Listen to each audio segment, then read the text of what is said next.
புத்தாண்டில் தொடக்க ஜபத்திற்கு வருகை தந்துள்ள தலைமை ஆசிரியர், ஆசிரியர்கள், பெற்றோர்கள் மற்றும் அன்பு மாணவ மாணவியர்களை அன்போடு வரவேற்கிறோம்.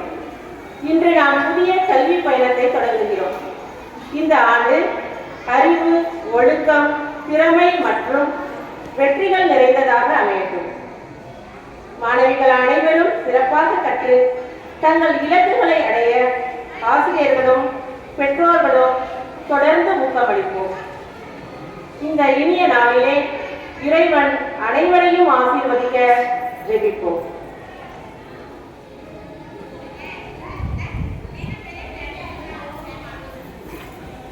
ஆண்டவர் படைத்த வெற்றியின் நாள் இது.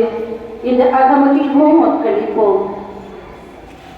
ஆண்டு முழுவதும் நன்மையினால் நிரப்புவேன் என்று சொன்ன ஆண்டவர் நம் மத்தியிலே பிரசன்னமாயிருக்கிறார். கண்களை மூடிக்கொள்வோம். அவர் நேற்றும் இன்றும் என்றும் மாறாதவர். அவர் உண்மை உள்ளவர்.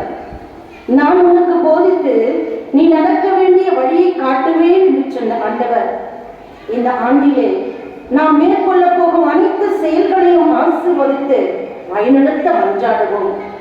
அவருடைய உடனிருப்பு பகலிலே மேகதூணாகவும் இரவிலே அக்கினி ஸ்தம்பமாகவும் நம்மை சூழ்ந்து கொண்டு நமக்கு நல்ல பாதுகாப்பை பெற்றுக்கொள்ள அவருடைய இரக்கத்தை கெஞ்சுவோம். வார்த்தைகளை அனுப்பி குணமளிக்கும் இயேசு எல்லோருக்கும் நல்ல சுகத்தை தரவும், மாணவிகள் அனைவரும் நன்றாக படிக்க, எழுத, தவறாமல் பள்ளிக்கு வந்து தன்னுடைய கடமைகளை நிறைவேற்ற இந்த வளாகத்திலே வந்து செல்கின்ற அனைவருமே இறைவனுடைய ஆசீர்வாதத்தை பெற்றுக்கொள்ள பக்தியோடு ஜெப வழிபாட்டிலே கலந்து கொள்வோம். விளக்கு ஏற்றுதல். குத்துவிளக்கு ஏற்றுதல் என்பது இருளை அகற்றி ஒளியை பரப்புவதையும் அறியாமையை நீக்கி அறிவை வளர்ப்பதையும் குறிக்கிறது. இறைவன் தான் உண்மையான ஒளி. அந்த ஒளியான இறைவன் ஒவ்வொரு நாளும் அவர் பாதையில் வழிநடத்தி சென்ற இந்த இனிய தருணத்தில் நமது பள்ளி தலைமை ஆசிரியர், ஆசிரியர் மற்றும் மாணவிகள் குத்துவிளக்கை ஏற்றி விழாவிற்கு சிறப்பு சேர்க்க உள்ளனர். இப்போது ஒவ்வொரு வகுப்பில் இருந்தும் ஒவ்வொரு மாணவியர்களுக்கு குத்துவிளக்கு ஏற்றி இறையாசி பெற்றுக்கொள்ள அழைக்கின்றோம்.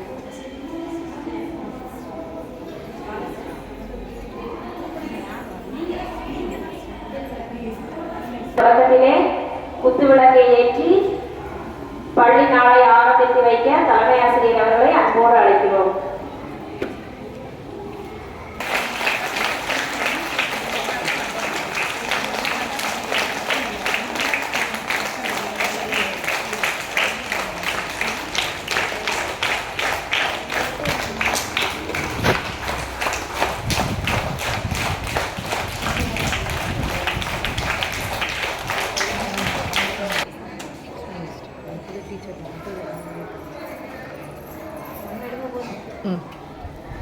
என்ன எதில் இருக்குன்னு தெரியல எனக்கு. அடுத்தபடியாக எனது பள்ளியின் மூத்த ஆசிரியை திருமதி பவுலின் ரோஸ் அவர்களை குத்துவிளக்கை ஏற்ற அன்போடு மேலேயே ஏறுகிறேன்.